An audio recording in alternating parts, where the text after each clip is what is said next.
aquarium ay merong mga lamang oyster. Yung isang aquarium, wala siyang lamang oyster. Pero parehas ang pinanggalingan ng tubig, tapos inilagay siya doon. So ang sabi dyan, the water in both tanks is from the same place and time. The tank on the right has oysters. That's how important they are for the seawater. So kaya makikita nyo, yung merong oyster, yung may talaba, malinis yung tubig. Yung isang walang talaba, walang oysters, nakita nyo napakadumi. So ibig sabihin po, yung oysters, kinukuha niya lahat ng dumi. Kinakain niya para luminis yung tubig. Di ba? Tapos, kakainin natin yung oyster. Kaya kung yung talaba ay nakakapagsalita, pinagtatawanan tayo. Di ba? Kinakain natin yung sarap na sarap pa tayo dyan. Kilawing talaba.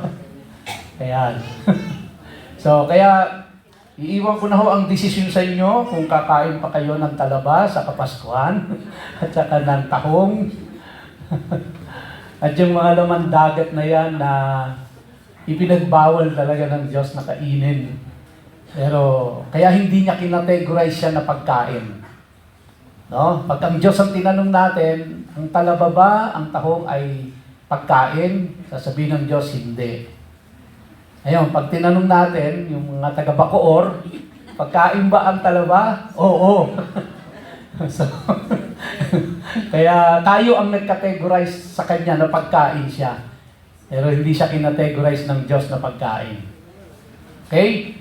So, kaya ganyan din ho nangyayari doon sa baboy. Yung baboy, no, kasi wala nga siyang sweat glands, lahat ng toxin, kakainin niya. Tapos gagawin natin, kakainin natin yung baboy. So, yan. Pero hindi ho yan ang preaching ko ngayon.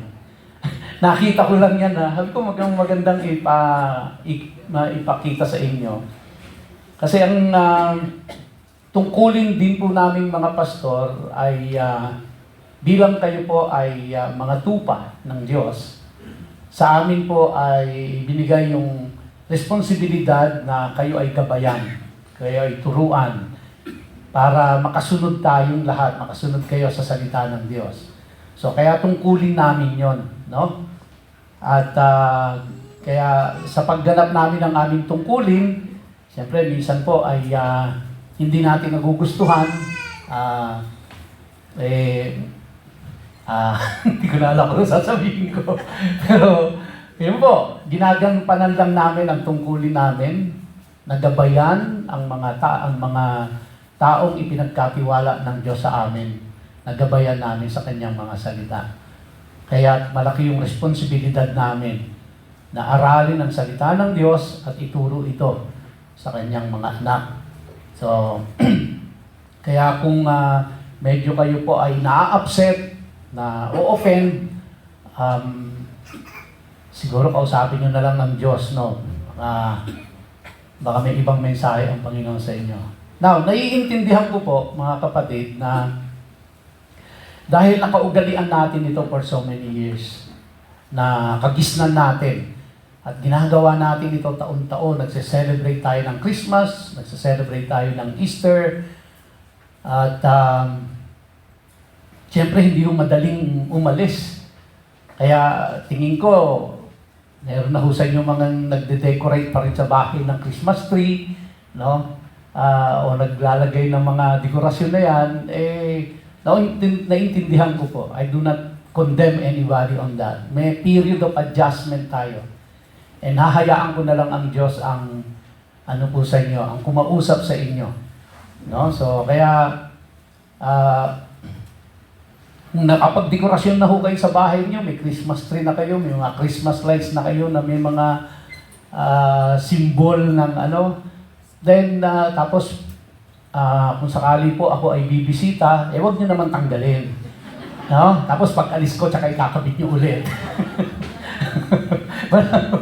No condemnation at all, I understand. No? Dahil kasama niyo rin ako doon. Ako din ho ay nag-a-adjust din ako. Kasi hindi yung madaling ito, yung isang tatalakayin natin ngayon. Dahil ang topic ko po ngayong umaga is about Halloween. Kasi, bago magpasko, mag-Halloween muna eh. And I'm not sure, kasi sa amin po sa subdivision namin ngayon, ay kumakalat na ang mga announcements. Nagpaparegister na, ipaparegister mo yung mga aso mo para bibihisan nila ng bihis demonyo, tapos yung mga bata, tapos ina-encourage nila yung mga homeowners na mag-provide ng candies para sa trick and treat. Trick or treat ba? Yun. So, kaya kami po doon, sinabi na namin doon sa homeowners na we don't celebrate Halloween. Kaya sinabi na namin yun doon. Alam nila na hindi kami magpa-participate doon sa aming subdivision ng Halloween.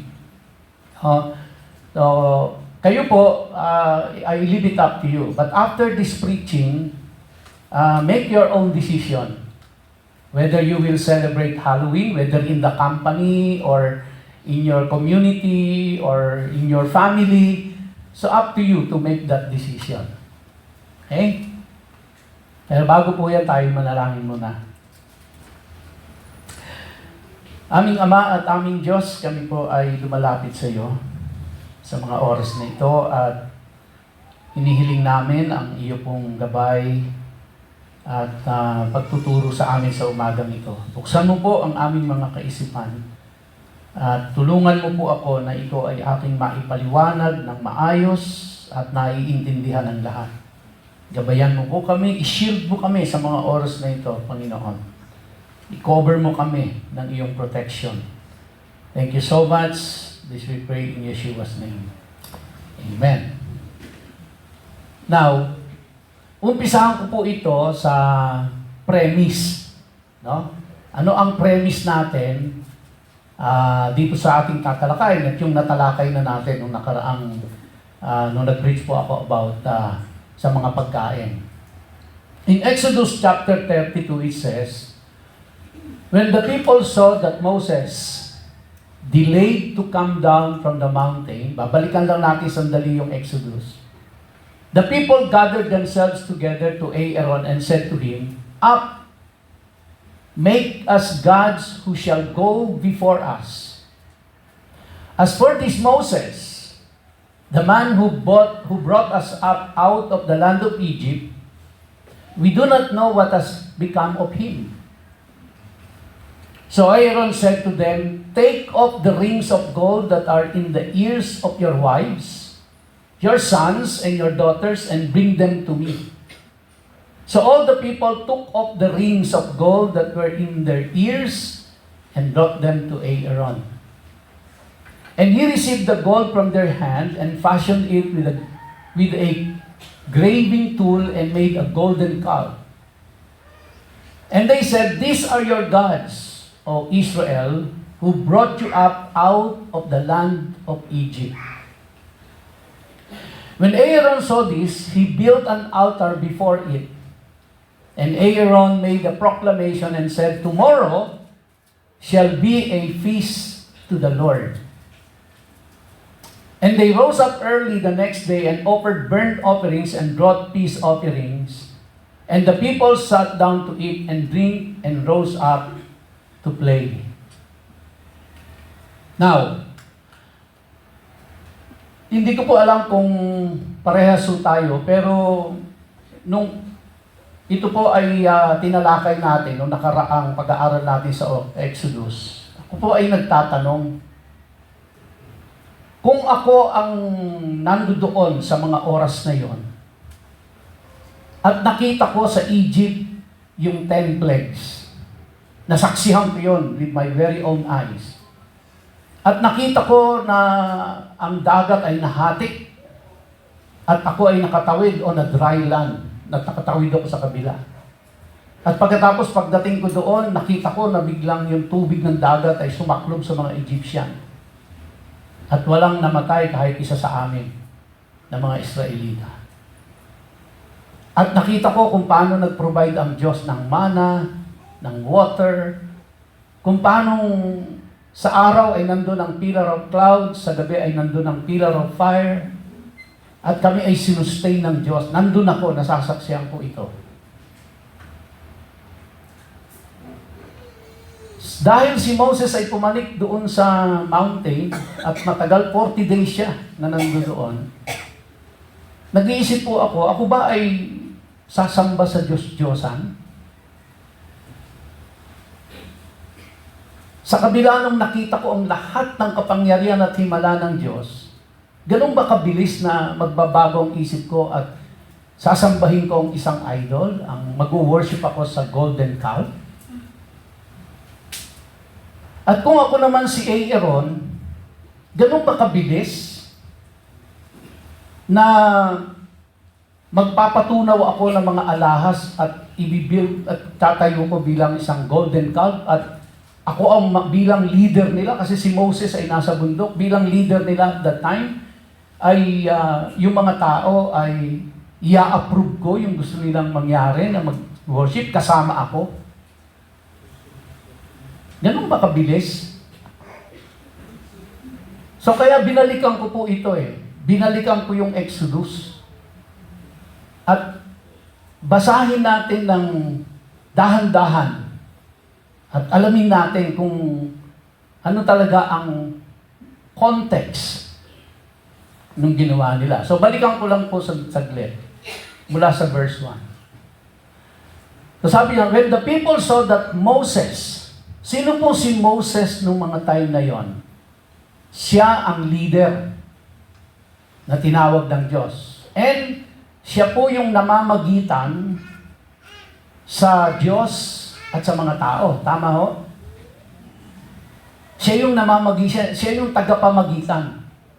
Si Moses. Now, pumanik siya sa bundok, 40 days.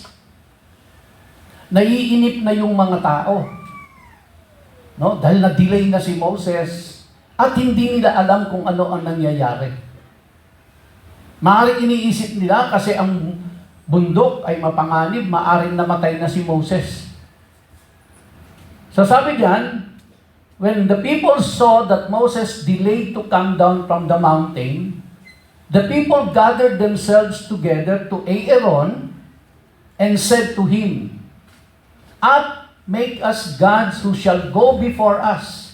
Now take note, ang sabi po, "Up, make us gods." No, small g with S. As for this Moses, sabi nila, the man who brought us up out of the land of Egypt, we do not know what has become of him. So, ang nag-trigger sa mga tao para mag-come up sa golden calf ay ang pagka-delay ni Moses. Verse 2, so Aaron said to them, upon the request, sabi diyan, take off the rings of gold that are in the ears of your wives, your sons, and your daughters, and bring them to me. So all the people took off the rings of gold that were in their ears and brought them to Aaron. Verse 4, and he received the gold from their hand and fashioned it with a graving tool and made a golden calf. And they said, nung magawa na po yung golden calf, these are your gods, O Israel, who brought you up out of the land of Egypt. So now, ang recognition nila ngayon, yung golden calf na, ang naglabas sa kanila mula sa Egypt. Now, tingnan po natin, doon sa una. Doon po sa naka-highlight, sabi nila, Moses, the man who brought us up out of the land of Egypt.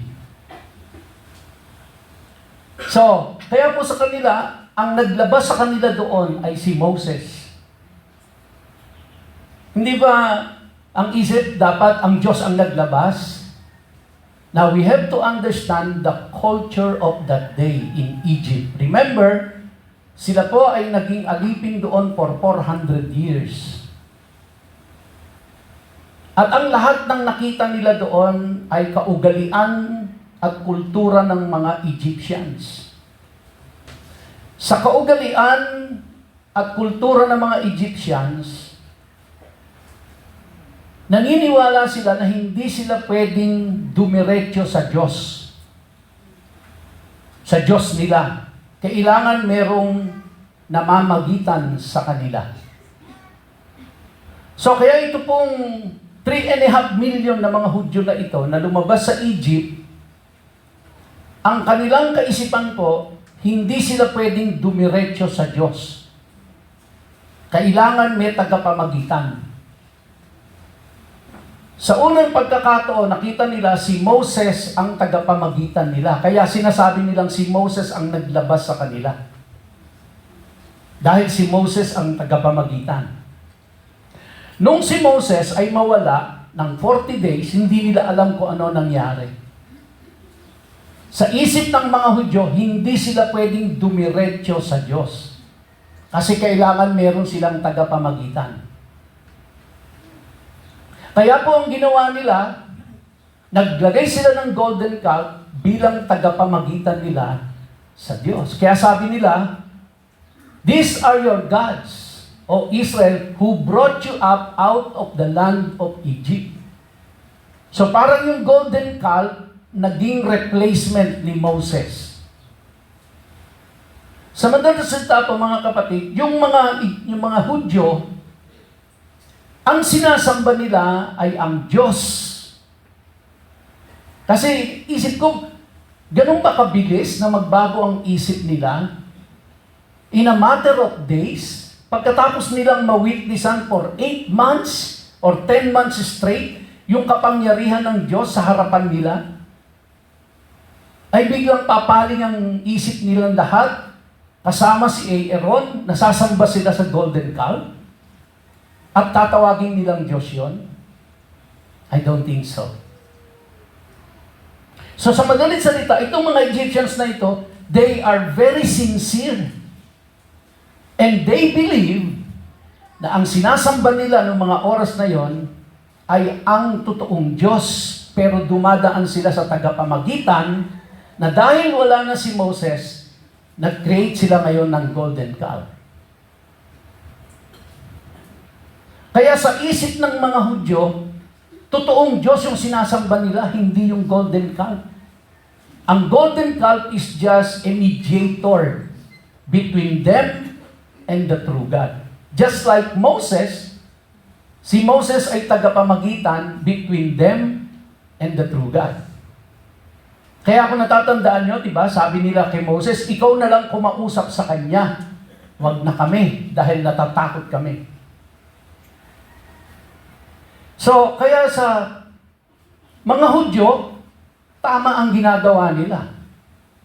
Dahil hindi naman sila sumasamba dun sa Diyos-Diyosan. Tagapamagitan lang yung golden calf sa kanila. Pero, sa harapan ng Diyos, mali yung ginagawa ninyo. So, sa kaisipan nila, tama yun. Kasi yun ang nakagisnan nila sa Egypt eh. Kailangan merong mediator, hindi sila pwedeng dumiretso sa Diyos.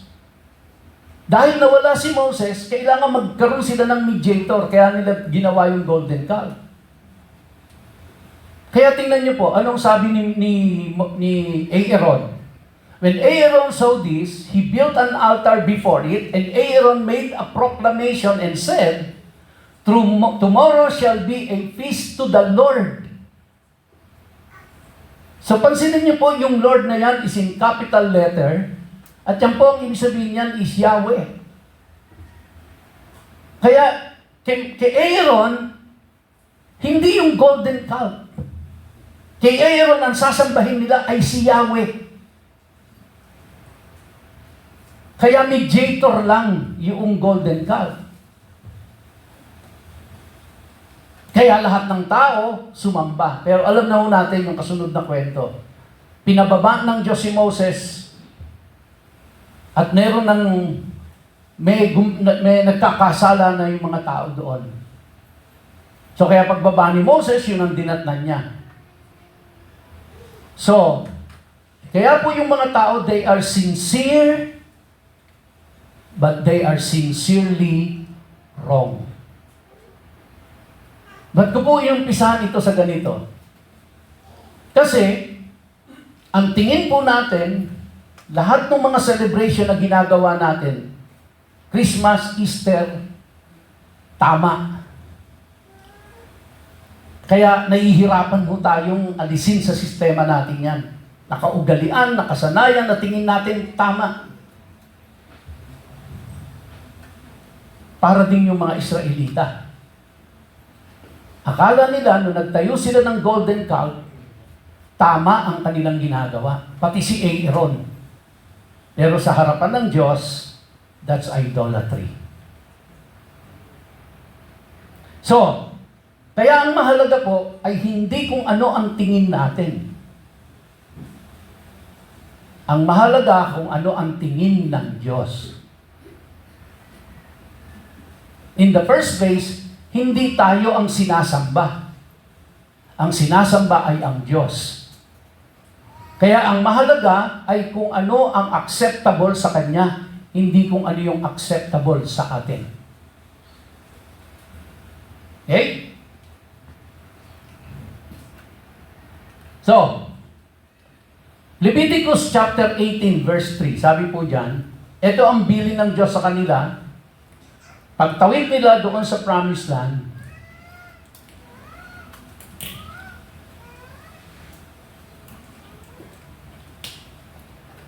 sabi po sa kanila, you shall not do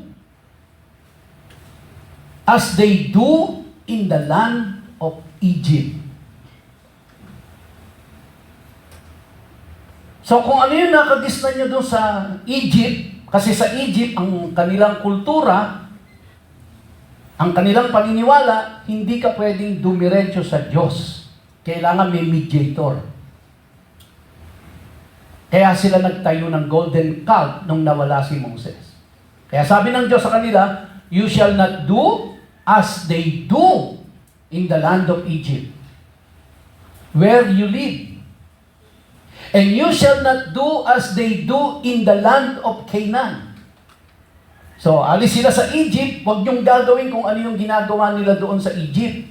Ngayon, lilipat sila sa Promised Land, which is yung Canaan, which is yung Palestine ngayon, na pinag-aawayan ngayon, yung gera ngayon. Pagpunta nyo doon, huwag nyo rin gagawin kung ano yung ginagawa nila. Huwag nyong kokopyahin. To which I am bringing you, you shall not walk in their statutes. Deuteronomy chapter 18, verse 9, sabi dyan, sabi ng Diyos sa kanila, when you come into the land that the Lord your God is giving you, which is Canaan, you shall not learn to follow the abominable practices of those nations. Lahat ng karumal-dumal na practices ng nations na dadatnan nyo doon, huwag nyo siyang gagayahin. There shall not be found among you anyone who burns his son or his daughter as an offering. Anyone who practices divination or tells fortunes or interprets omens or a sorcerer or a charmer or a medium or a necromancer. Take note of that word, necromancer. Ano ibig sabihin niyan? Pakikipag-usap sa patay. Or one who inquires of the dead. For whoever does these things is an abomination to the Lord. Kasuklam-suklam yan sa harapan ng Diyos.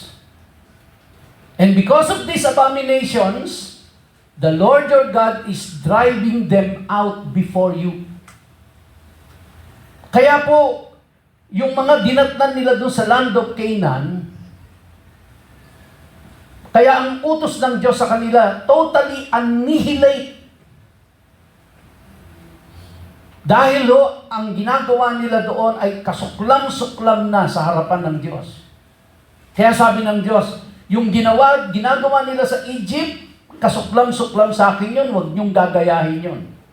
Yung ginagawa nila sa Canaan, yung pupuntahan nyo, huwag niyong gagayahin yan dahil kasuklam-suklam sa akin yan.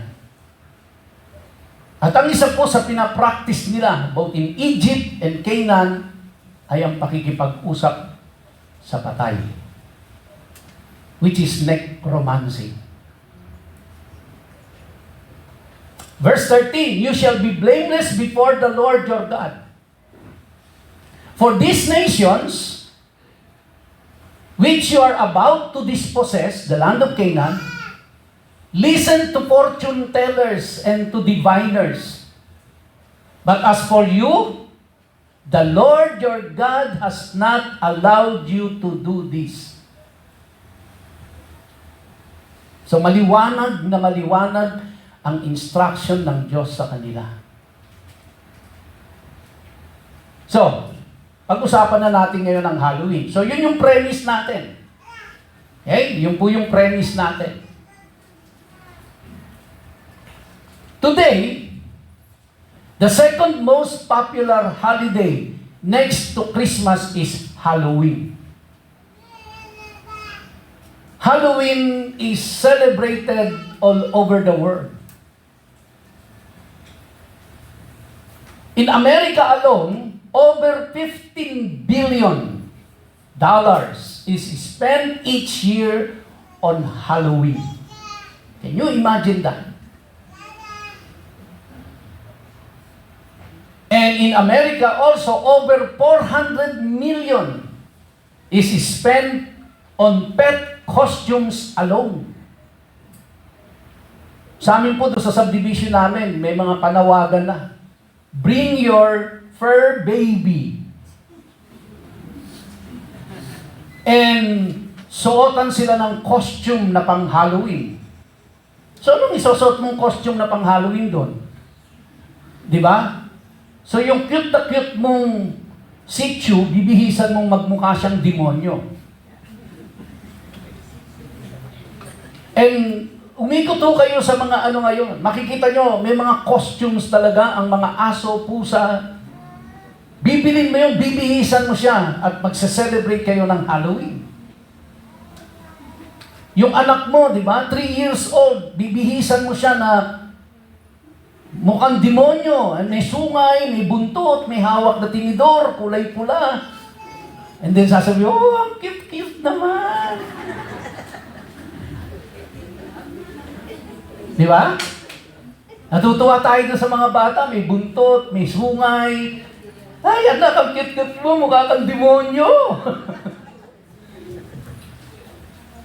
More and more, ito po ang mabigat. Because we are uneducated, uninformed, more and more Christians are engaging in Halloween. Alam niyo po ba na may mga Christian churches na nagpo-promote nito? Na yung mga Christian churches, let us celebrate Halloween. So how do you celebrate Halloween as a church? E then natural, magdadamit demonyo, demonyita yung mga member. Now, ang sabi po nila, ang paniwala nila, kasi pag ginawa mo yun, ipinapakita mo na napagtagumpayan na daw ni Jesus ang kamatayan at nanalo na siya sa demonyo. At i-celebrate natin ang Halloween kasi yun yung magandang pagkakataon para tayo ay makapag-witness. Kasi pupunta sa bahay, may hinanda kang candies, and then pagkatapos bigyan mo sila, and then bigyan mo bigyan mo ng tracts, share mo ng gospel. Bakit hindi mo gawin yan 364 days in a year? Bakit kung kailan October 31, dun mo gagawin yan? Kung hindi ko po matapos ito hanggang next Sunday, tatalakayin natin ito.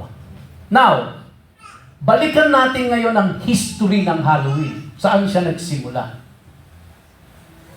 Ang Halloween po ay nagsimula, mga kapatid, doon sa tinatawag na hindi po Samhain ang pronunciation niyan, kasi it is a Celtic, no, or Celtic sa tawag natin, pero ang pronunciation no, kasi nung Celtic ay Celtic. Kaya parang cult ang dating, no? Parang cult.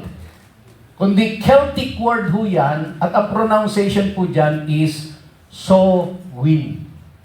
Parang Solwyn. No? Samhain. Hindi po siya Samhain, Samhain. At ang tawag dyan nila ay All Hallows Eve. Now, matutuklasan natin ngayon kung saan nagsimula yung Halloween na word.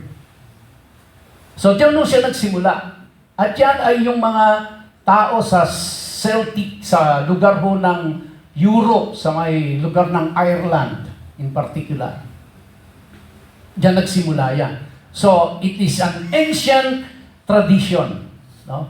So, para malaman natin kung ano po yung Samhain na yan, puntahan natin ang Encyclopedia Britannica. Kasi yan po yung nag-record, no, ng mga kasaysayan na talagang, kumbaga siya po ay hindi fake, no, hindi gawa-gawa. Yan ay based on research at talagang totoo yan. Medyo maliit lang, no, pero siguro mababasa nyo naman. In ancient Britain and Ireland, according to Encyclopedia Britannica, the Celtic or the Celtic Festival of Samhain Eve was observed on October 31.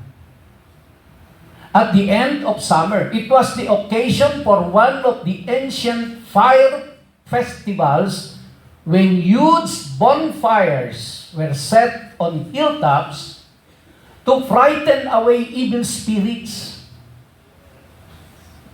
Mamaya makita natin saan ba nanggaling yung word na bonfire. The souls of the dead were thought to revisit their homes on this day. So, bumabalik yung mga kaluluwa nung namatay at binibisita sila sa kanilang tahanan.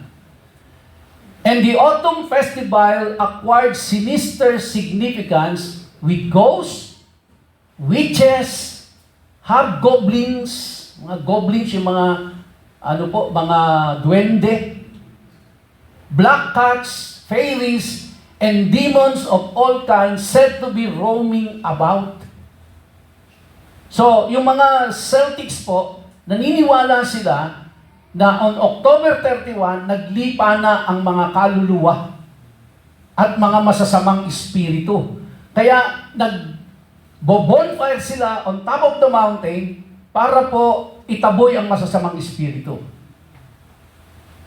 Okay? In addition, Halloween was thought to be the most favorable time for divination concerning marriage, luck, health, and death. Yan. Sang-ayon po sa Encyclopedia Britannica. Diyan nagsimula ang Halloween. No? Then, along came the Romans. So, dumating yung Romans, na-conquer nila ang Ireland. No? And after conquering the Irish and the Celts in the 1st century, Samhain began to get mixed with two of other Roman feasts for the dead. So, yung mga Romans po, so yung mga Celtics, ay meron silang Samhain na sineselebrate on October 31 at naniniwala sila na naglipa na ang mga masasamang espiritu kaya nagbo-bonfire sila para itaboy. Then na-conquer sila ng Rome. Nung ma-conquer sila, ang Rome ay meron na pong umiiral na piyesta ng mga patay. At ang tawag nila ay Pomona Day at saka yung isa po ay Peralia. So, ang ginawa po nila, yung pong Pomona Day nila at saka yung kanilang Peralia, iminix nila ngayon doon sa Samhain. Okay? Peralia was held on February 21st and was the day to honor the dead. But like other Roman holidays, was filled with drunkenness and orgies. So kaya sa Rome, yung pong piyesta ng mga patay to honor the dead, February 21 yon. Hindi siya October 1. Pero yung Samhain ay October 31. Minix nila ngayon yan. Okay? Pomona Day, ang celebration nila dyan is November 1st.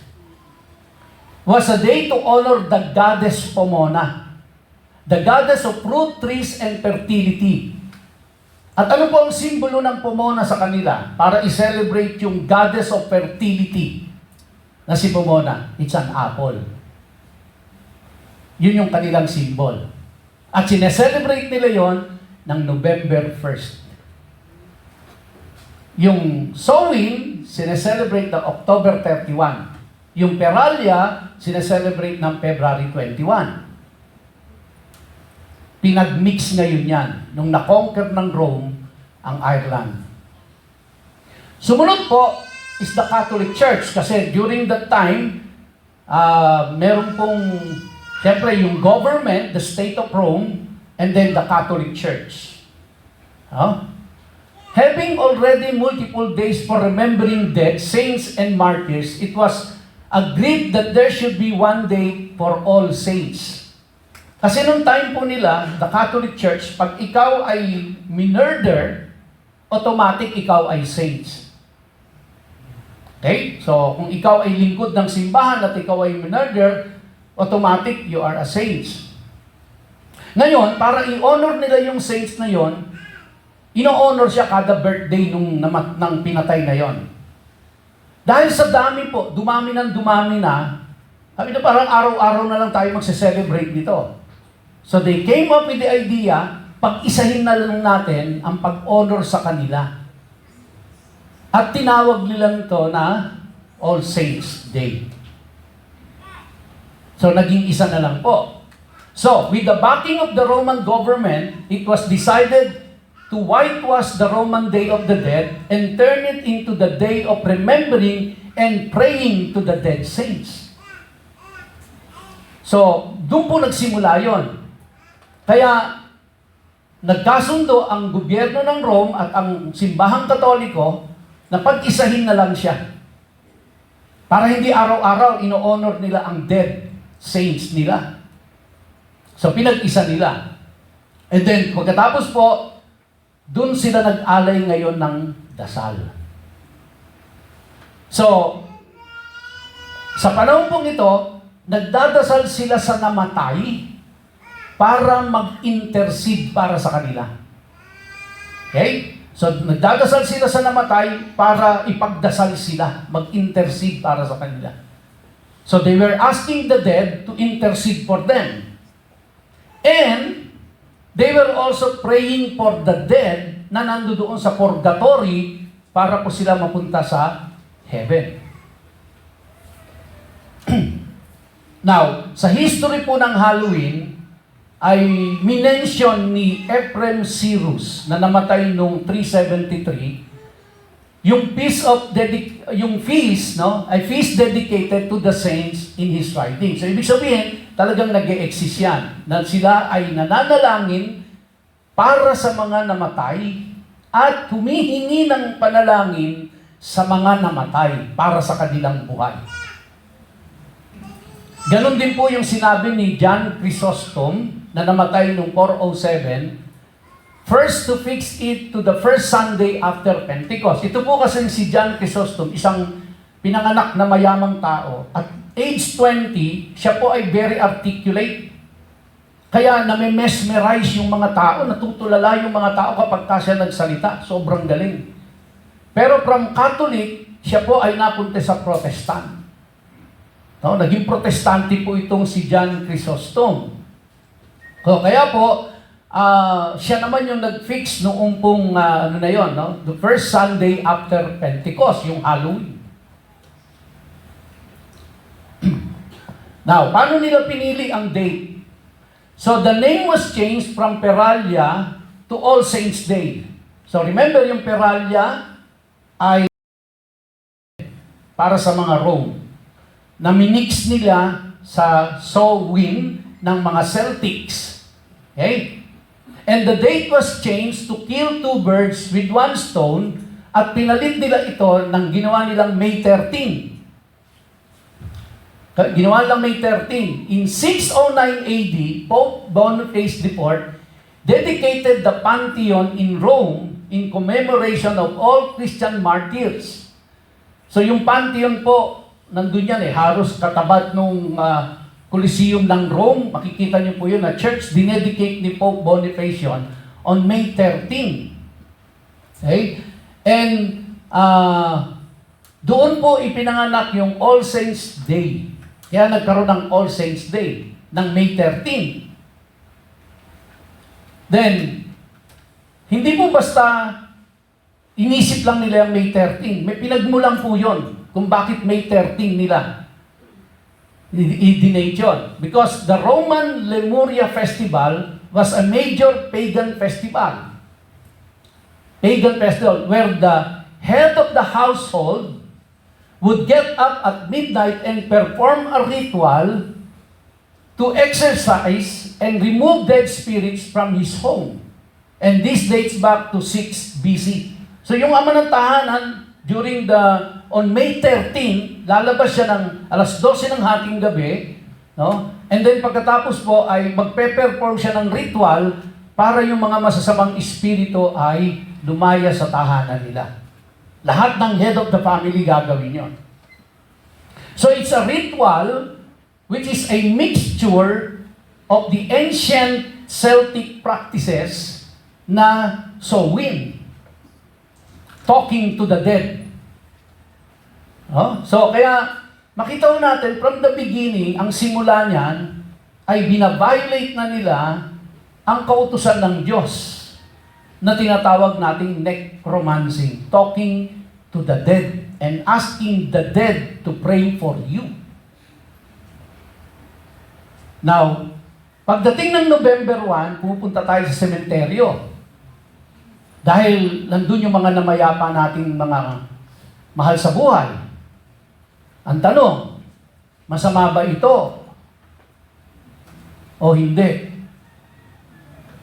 Okay, ito po.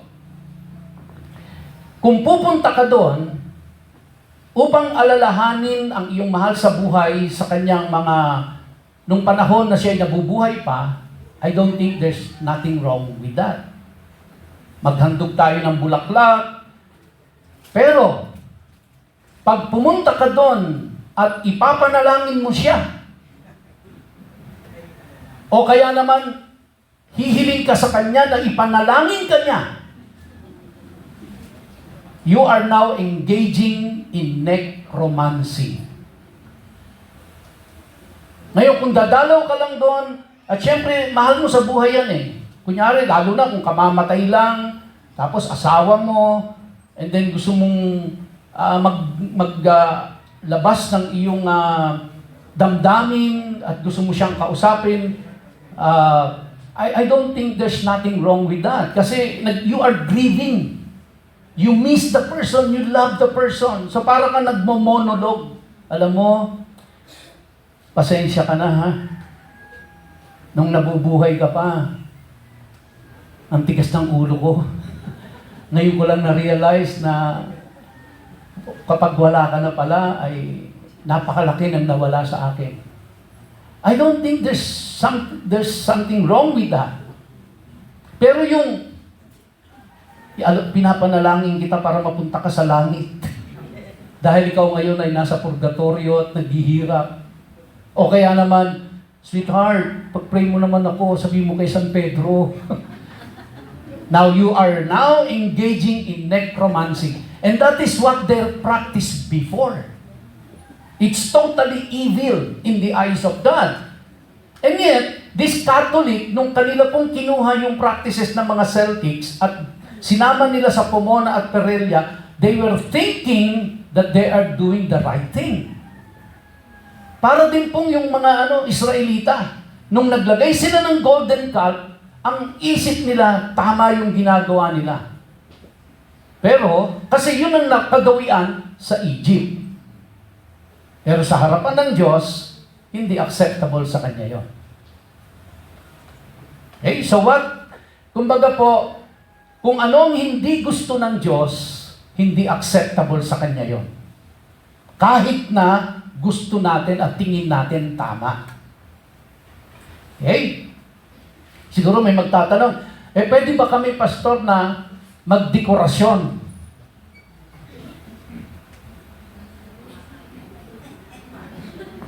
Ito po.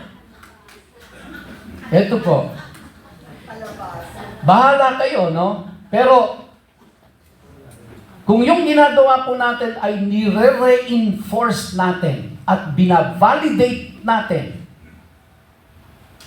yung maling practices na yon, then we are doing something wrong. Kasi yung pong pag-decorate natin, kunyari, meron kang lampara doon na parang, yung pumpkin, tapos may ilaw sa loob. No? Ilaw lang naman yun lampara lang naman yun Christmas lights lang naman yun Christmas tree, hindi naman ganun ang ibig sabihin sa akin nun. Remember, hindi mahalaga kung anong ibig sabihin sa'yo. Dahil ganun din yung mga Israelita. Para sa kanila, mediator nila yung golden calf. Ang totoong sinasamba nila ay Diyos, hindi yung golden calf. Pero sabi ng Diyos, that's idolatry to me. Ngayon, pag nag-decorate tayo, binavalidate natin yung mga maling practices na yon. Sinasabi natin sa marami, okay lang. Up to you. Again, ulitin ko po, dahan-dahan. Huwag kayong makonsensya kung nag-decorate na kayo. I know it's not easy to get out of that. Kasi parang biglang-bigla maiiba ka sa lahat ng kapitbahay mo Di ba? Parang yung kapitbahay, sister, ano nangyari? Nung nakaraang Pasko lang, parang Disneyland yung bahay mo Ngayon parang sementeryo, walang ilaw. Siyempre mahirap po. Hindi tayo makaalis Kaya don't condemn yourself. Don't feel guilty. No? It's a matter of time. It's a matter of time. Huwag nating biglain ang mga sarili natin. Ha? So, itong November 1, gusto nyo pasyalan nyo mga mahal nyo sa buhay, pasyalan nyo, by all means. Dala kayo ng bulaklak. Huwag lang kayong hihingi ng prayer request sa Kanya. Huwag nyo lang siyang ipagpe-pray. No? Just to remember them. Okay, now, then it was moved again to yung pong sowing day. Noticing that the cells are still celebrating yung pong sowing on October 31st to November 1st, si Pope Gregory III in 741 AD move All Saints Day to November 1. So, kasi hindi nila yung mga pagan practices na hindi magawa ng Catholic na isama sa kanila So, ang ginawa po ng Catholic from May 31, from February 21, saka May 31, ang ginawa po nila, sila yung nag-transfer dun sa date ng mga Celtics. Sila yung nakisama. Kasi hindi nila mahatak po yung mga pagan na pumunta sa kanila at maging Katoliko. So, kaya ang ginawa nila, we cannot beat them, let's join them. Kaya binago nila, ginawa nilang November 1. Na October 31 tsaka November 21. Yan po ay ginawa ni Pope Gregory III. No? So, All Saints Day to November 1 to dedicate the new All Saints Chapel in St. Peter's, Rome, and at the same time making an effort to Christianize the pagan feast of the same day. So, kaya yung pong mowing nila yung sowing ng mga Celtics, which is evil in practice, inadapt ng mga Roman Catholic at kinristianize nila. Wala bang iniwan yan yung palaspas? Pinutol natin, binili natin, din natin sa simbahan, winisikan ng tubig, banal na. So parang ganyan ginawa nila yung mga practices na yon ng mga Celtics, kinristianize nila. Kaya mapapansin natin, ang mga celebration natin, kinristianize yan. Galing ho yan sa evil practices. Now, Then in 988 AD, the Catholic Church added another day, which is November 2nd. Anong tawag natin doon? All Souls Day. No? To remember all the souls that were suspended in place called purgatory, and they invented that word purgatory, and needed the prayers of their loved ones. Okay? As with the festival of Samhain, the Catholic believers celebrated with huge bonfires, parades, and costumes. Puntahan natin yan, bakit may costumes. Masquerading as dead saints, angels, and demons.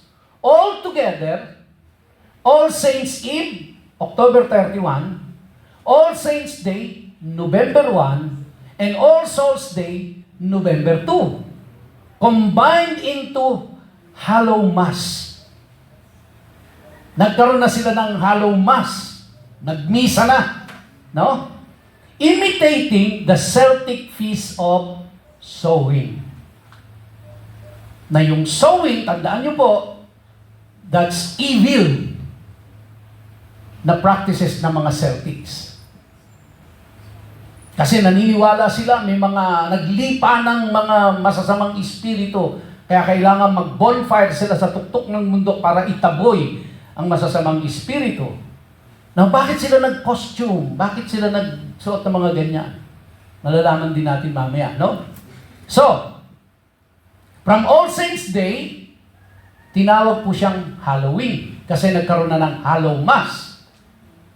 In 1556, the Scottish term All Hallows Eve was used. So kaya yung Halloween po mga kapatid, ang ibig sabihin niyan, All Hallows Eve. Okay? Which means, hallowed evening or holy evening. Kaya, pag sa community natin, subdivision natin, nagsa-celebrate tayo ng Halloween at nakadamit demonyo ang mga bata at mga kung anong katatakutan ang makikita natin, tapos tatawagin natin siyang Halloween celebration, ang sinasabi po natin, yun ay Holy Evening Celebration. Dahil doon nagmula yung salitang Halloween. Holy Evening ang ibig sabihin nun. So kaya mag-isip po tayo, kung ang mga bata naka-costume ng demonyo, demonyita, at kung ano-ano mga katatakutan ang nakikita natin, tapos tatawagin natin siyang banal na gabi. Hindi natin kasi alam di ba? Na yung palang Halloween, doon ang galing yun. Ang ibig sabihin pala nun, Holy Evening. Then, paano mo i-categorize na holy yan? Kung ganyan ang uri ng celebration. Ba't mo tatawaging holy yan? Wala namang ka-holy-holy dyan. So we are deceived. When the phrase was used in the English language of the West in 745, it was pronounced Halloween. And until now, we pronounce it Halloween. So ngayon, alam niyo na mga kapatid, kung ano ibig sabihin ng Halloween, saan ang galing? Yan ay Holy Evening or Holy Night. So, ano tong Irish potato famine of 1846? Noong 1846, nagkaroon ng taggutom sa Ireland, no? Ginawa po nila, sila ay nag-migrate by the millions sa US. Pagdating nila sa US, ano ang dala-dala nila? Yung kanilang celebration ng Samhain. Nung nakita ito ng Amerika, wow, cute gayahin natin. Remember, pag nagkaroon ng mixture ng ng culture, maggagayahan yan. So ano pong nangyari? Ginaya ng Amerikano. Anong ginawa ng Amerikano? Pumunta sa Pilipinas. Anong ginawa ng Pilipino?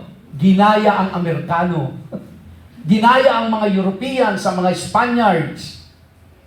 For 300 plus years, sakop tayo ng mga Kastila. Anong pinapractice ng Kastila? Saan galing? Doon po sa Celtics. See? Ngayon, ano ang bilin ng Diyos sa mga anak niya? Huwag niyong gagayahin ang ginagawa ng mga taga-Egypt at huwag niyong gagayahin ang ginagawa ng mga taga-Canaan. Translate it to our language ngayon. Huwag niyong gayahin yung ginawa ng mga Celtics. Huwag niyong gayahin yung ginawa ng mga Roman, Catholic. Hindi lang masabi sa atin ng Diyos, no? Bakit pa kayo nang gagaya? Andyan sa Biblia, meron kayong 7 feasts of the Lord. And it was not even mentioned 7 feasts of the Jews. Ang sabi po sa Bible, 7 feasts of the Lord, hindi ng Jews. Kaya hindi pang Hudyo yan, piyesta ng Diyos yan. Bakit hindi yan ang i-celebrate natin? Bakit hindi yan ang ipagdiwang natin? Ba't ang ipagdidiwang natin is Halloween na puro katatakutan, puro mga, at galing pa sa sa Celtics na puro kademonyuhan ang kanilang ginawa. Ginagaya natin. And then, tas bibihisa natin yung anak natin, apo natin, bibili natin ng costumes, and then pagmukha ng demonyo, ang cute-cute mo. Ipopost pa natin sa lahat ng Facebook account natin yan. So, Catholic celebrate All Saints' Day and All Souls' Day in the fundamental belief that there is a prayerful spiritual communion between those in the state of grace who have died and are either being purified in purgatory or are in heaven, and the church militant who are the living. All Souls Day, which is November 2, is a day of remembering and praying for the dead to be purified and brought into heaven. Ano po sabi sa atin sa Hebrews? Dito ako magtatapos. Pero sa susunod na Sunday, yung katugtong po, hindi pa tapos yung slides ko. Hebrews 9:27, and as it is appointed for men to die once, but after this the judgment. So pag ang isang tao namatay, walang purgatory pupuntahan. Natalakay na ho natin yan, di ba? Babalik siya sa alabo, Espiritu babalik sa Diyos, maghihintay siya ng judgment. Walang purgatory. Tapos i-resurrect na lang siya ng Panginoon at dun siya uhusgahan ng Diyos. Wala pong sinabi sa Biblia na pwede tayong mag-intercede para yung nasa purgatory ay mapunta sa langit. Kaya po sa November 1, pag bumisita kayo sa inyong mga namatay na mahal sa buhay, no? Alam ko, nasa purgatory ka ngayon. At ipagpe-pray ko na makarating ka sa langit. Hindi po yan, dahil ang sabi ng Hebrews, no? It is appointed for men to die once, but after this, the judgment. And then, ayaw lumipat. Pakilipat nga, Trix. Yan. Psalm 115 verse 17. The dead praise not the Lord, neither any that go down into silence. But we will bless the Lord from this time forth and forevermore. Praise the Lord. So, ang sabi diyan, the dead praise not the Lord. So, kung yung panamatay po ay hindi nakakapagpuri sa Diyos, paano siyang makakapag-intercede sa iyo at ipagpe-pray ka? At alam mo natin, mga kapatid, walang ibang nag-i-intercede on our behalf. Walang iba kundi ang Panginoong Jesus praying for us. Hindi po yung namatay na tatay mo. Hindi po yung namatay na asawa mo. Hindi yung namatay na anak mo. Okay? So, do not ever engage yourself. Ito lang po sa akin, mga kapatid. Kung ako ang tatanungin nyo, I will not celebrate Halloween. I will not celebrate that. No? So kaya kami naging very vocal kami doon sa community namin. Sinabihan na namin yung admin office ng aming subdivision, we don't celebrate Halloween. Okay? So kaya sa inyo ko na po iiwan yan, mga kapatid. So, dito ko muna tatapusin pansamantala. Itutuloy natin yan next Sunday dahil meron na ako yung mga ipapakita sa inyo na bakit ba nagko-costume? Saan ang galing ang trick or treat? Saan ba nanggaling ang bonfires? Saan po nanggaling lahat yan?